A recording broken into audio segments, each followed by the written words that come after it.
Halo semua, perkenalkan saya Muhammad Rifadul dari kelas TRPL 4C tadi. Saya akan meresumé materi teori 2 tentang security requirement dan memaparkan bagaimana teori tersebut langsung saya implementasikan ke dalam spesifikasi keamanan proyek PBL saya. Dalam materi teori 2, kita mempelajari bahwa requirement pada perangkat lunak terbagi menjadi fungsional dan juga non-fungsional, dan aspek keamanan harus diterapkan pada awal perencanaan. Salah satu pilar utamanya adalah integritas data. Dalam proyek saya, hal ini dijaga secara ketat pada bagian sensor. Nilai sensor yang mendeteksi anomali, misalnya suhu di atas 80 derajat Celcius, atau kadar gas yang melewati ambang batas sensor menggunakan MQ8, tidak akan langsung disimpan sebagai data normal.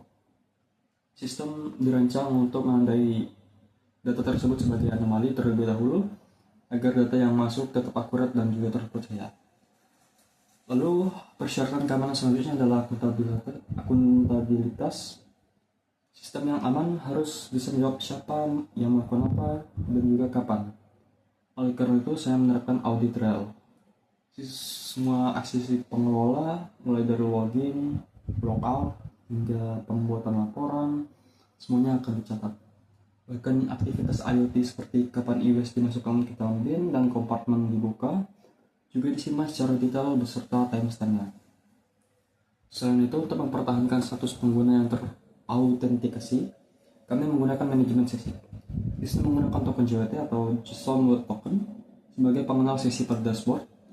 Token ini hanya berlaku selama 8 jam, dan demi keamanan tambahan, token akan langsung di-invalidate atau dibatalkan begitu pengguna melakukan logout. Lalu di sisi regulasi dan juga manajemen risiko dari teori 2, penting untuk melihat persyaratan internasional dan juga pengadaan. Mengingat proyek ini masih berskala kampus, kami tidak terikat pada kesehatan hukum nasional internasional manapun, namun kami secara proaktif mengacu pada panduan OWASP IoT 10 sebagai standar keamanan dasar kami. Sedangkan untuk persyaratan pengadaan software dan hardware, manajemen risiko, kami adalah dengan memastikan semua komponen dibeli dari vendor terpercaya dan juga toko resmi. Kami juga menggunakan library software open source yang komunitasnya aktif, sehingga ketika ada kerentanan keamanan bisa lebih cepat ditangani. Lalu yang terakhir ada itu perlindungan keamanan juga punya keseluruhan siklus hidup data. Dalam proyek ini kami mengimplementasikan prosedur data lifecycle management atau DLM. Alurnya dimulai dari fase create, kemudian store di mana data disimpan dalam bentuk enkripsi, lalu fase use yang data akan digunakan untuk ditampilkan pada dashboard.